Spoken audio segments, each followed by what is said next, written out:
Hello and welcome, everybody. Today we're going to be talking about life. It's a very broad topic, but let me show you an example of what I mean. This, this is a key. Cool. This is another key. So we have two different keys. One is for a car, and another is for a motorcycle. The only dilemma is this is a key without a key.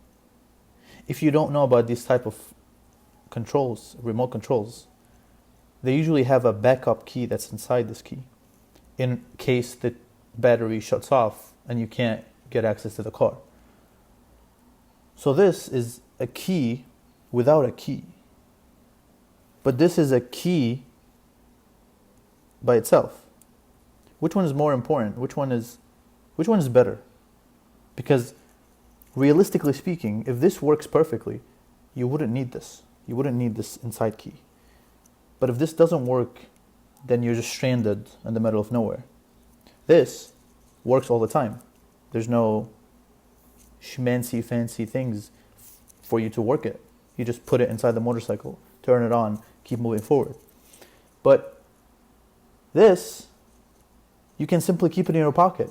You don't even have to take it out of your hand and put it inside the ignition and turn it on. You just put it in your pocket, grab that handle and open it. It's going to sense that you're there. Which one's better though? Is it a key with no key or a key? It makes no sense when you think about it, but if you truly think about it, people choose comfortability over practicality most of the time. You know what you need to do at your job.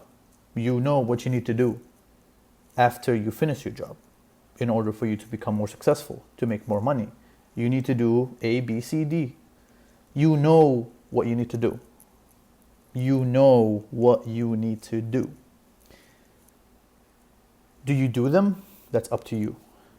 The majority, I would say you don't. And the minority, I would say you do. But the point is, sometimes we don't really care about the key. The key only exists because it's a necessity. Sometimes all we care about is this key, the comfortable key. Even though without this backup key, we're left stranded if this is out of battery, but we don't mind for some reason. Tell me why. Riddle me this. People pay for comfort, but don't realize that the cost of comfort is improvement. If you're comfortable all the time, you will not improve in any way, shape, or form. So clearly think about it. If you are trying to improve on something, you are being put in uncomfortable situations.